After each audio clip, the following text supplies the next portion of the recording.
The first part is build an environment in which everyone is treated as intrinsically equal.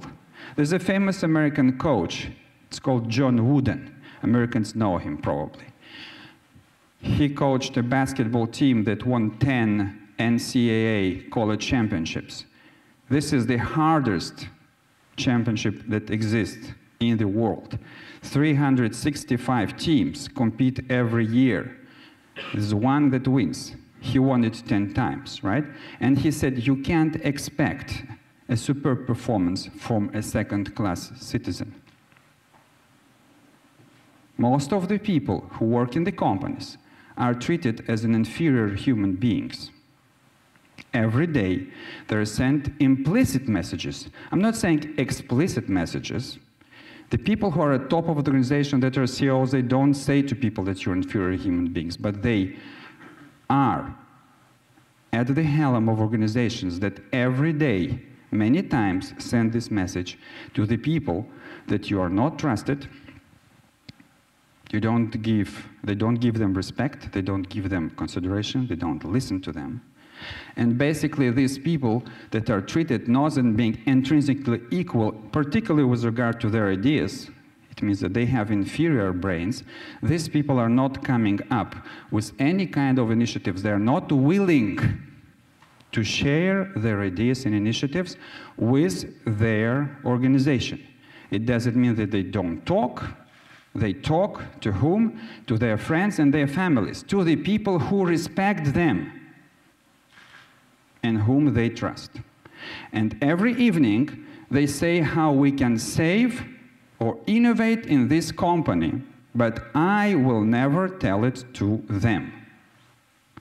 Now, if you change that, you have people who are willing to take initiatives, who are willing to move the company forward. Now, sometimes these initiatives are very ambitious, and the people are not able to carry them.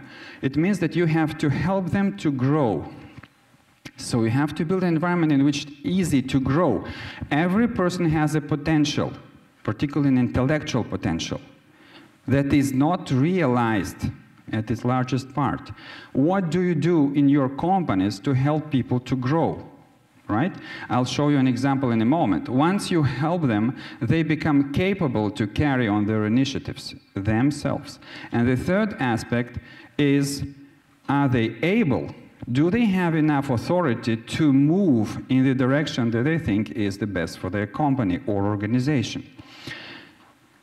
Self-direction is the third key principle of these organizations. So they can self-direct. They don't have to call any manager, any supervisor. If they think that this is, not mentioning CEO, if they think that this is the right way for the organization to go, they can do it. And then they're able to implement their initiatives. Now, I'll bring you to, in the remaining 3-4 slides, to show that the examples, so you see that those are real stories. This is not a utopia.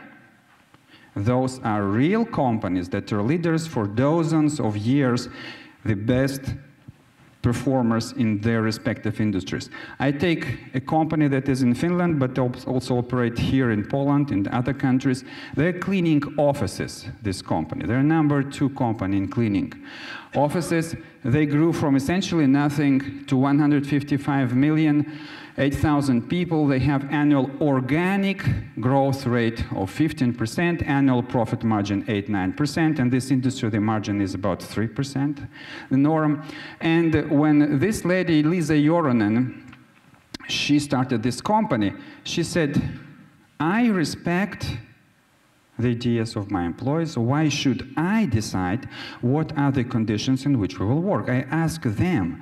They came out with about 1,000 or more ideas. That's how looks their headquarters. That's not Google. It looks like Google, or better than Google. Nobody asked people in Google what are the conditions they want to work in. Here they did, and they said, we want to work in the open space, and by the way, we don't want to have assigned desks, so every day they come and sit at a different desk. And she told, she's an owner and CEO, that sometimes I would come, I had 3 kids, I had to bring them to the school, there was no place for me. So I said to her, so what did you do? Catastrophe, no place for CEO. I said, not a problem, I would go here to cafeteria. By the way, They don't need me. I don't serve much. Then she pointed to all these people in headquarters, said, by the way, they neither serve much. She has a PhD in economics. Those who add value to businesses are people who are on the front line, who sell, who produce, who clean the offices, not people who are in the headquarters. That's her vision, right? Okay, so there are many other things that I can comment later eventually what they did in this, but that's not the point. The further on, they said we want people to feel respected. Are they respected in the way they're dressed? You know, in these black kind of gray kinder khaki colors? Let's ask them. They said we want bright colors, so they designed that, they asked it, okay? Then they asked another question. Or in a moment I'll show you. Just a philosophy, this is the lady, right? This is lady, this is her daughter. There's a lot of ladies there. I know that some people worried about women. There are essentially only women in this company. I mean, who cleans offices, right? Quote. Anyway, that's the company, and that's what she says, Lisa Joronen. Everyone wants to do good work. People are not lazy. Had some disappointments, but nothing ever ruined this belief. People are not bad. We treat them in a bad way. Of course, Seoul is not a paradise for everyone, but we have created ambitious people, and we have liberated them from unnecessary rules and regulations. This is about creating an environment in which people are treated as intrinsically equal. Now I'll show you next step that they did. The next step is how do you grow people?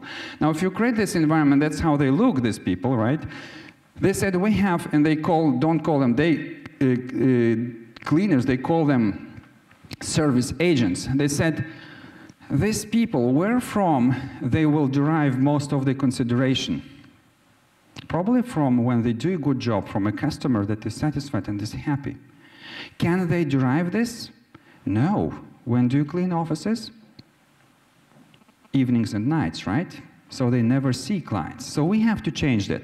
And they innovated. In fact, they were the first in the world, to my knowledge, that went to customers and said, we want to clean your offices during the day.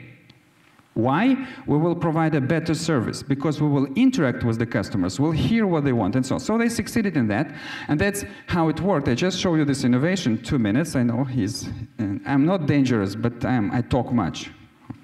Okay, so, and there were some surprises. For example, they usually knock the door and say, do you want us to clean as usual? What do you think most men say when you ask them, do you want to clean your room as usual?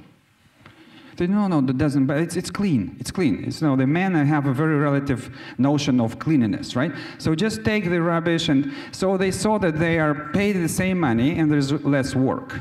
Then from time to time they would go and see obviously ladies, right? And they said, you know what, the window is not very, not at her home, right? I mean, she wants as clean as at home, right?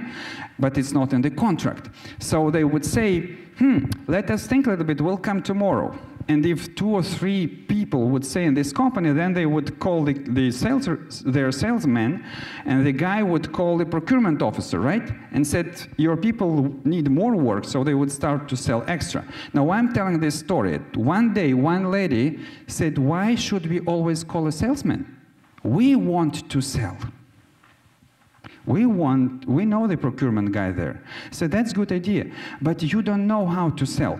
We will help you. So they did a crash training in sales, negotiation, quoting, and this lady started to sell. Today they account about 15% of their profits. The sales that are done by cleaning ladies, that's growth, okay? Growth in terms of personal growth. And the last comment or example comes from the US company, Gore. You obviously know all of Gore-Tex, right? But they are in many, many sectors. They innovated more than 1,000 products. They operate also in Great Britain. They operate in Germany. They are $2 billion company in sales, more than 8,000 associates, 15% annual organic growth, don't acquire any companies, 15% growth in employees. Now, how innovation works there? They don't have R&D facilities like in most of the companies. Everyone can take an initiative there and launch an innovative product. Everyone. So there were biking amateurs, and they said biking cables, they rust and the rain. So why don't we try to coat them in Teflon? They're specialists in products based on Teflon, right? And they worked. It's kind of informal thing at the beginning, and they developed this bike on Teflon cable. It was not very successful market, so they're kind of selling it, but not very much. Then one other guy listened to them during a lunch and said, I play guitar. Your technology can be very interesting for guitar players because metal guitar strings, they rust because of the grease that is in the fingers, right? So the sound deteriorates, and then not all the sound, then they break down. So why don't we work on that? And they worked on that, and they developed this old biking team and another guy, they developed something that's called elixir. So they coated strings, right? Now the result of that is that in 2004, that's how they entered music market. They enter all kind of markets because people take initiative and innovate something.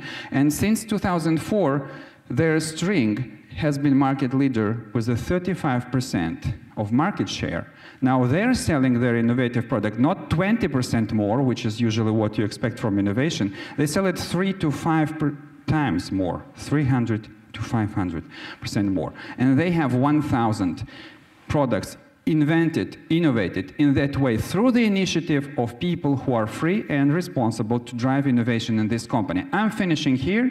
That's my last slide. I'm not dangerous. A leader, and we'll discuss about that, but what is the scarcest resource in the world? It's not oil, it's not food, it's leadership. A leader can build an environment in which world-class innovation and performance are achieved by happy people. What I found out was my colleague, every time we were driving from this company, she said, this is something strange. Again and again, something strange. And what is that? People smile there. And that is a quote from one lady in Gore. She said, one of the funniest things my children said throughout the years when they called here and heard laughing in the background was, do you guys even work? Every time we call, we hear laughing. They are having a hard time trying to understand how you can, as we say, make money and have fun. That's the slogan of Gore. Objective, make money and have fun. Thank you very much.